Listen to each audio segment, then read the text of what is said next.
Nasa labas si Ana, nakangiting nakamasid sa alaga nilang baboy.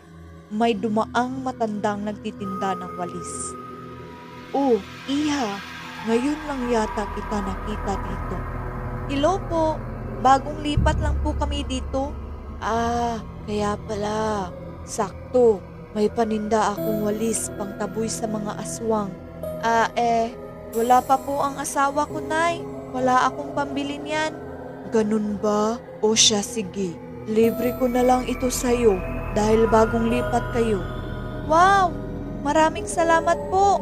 Ilagay mo lang iyan sa pinto para hindi makapasok ang masamang espiritu o mga aswang. Ah, sige po nang.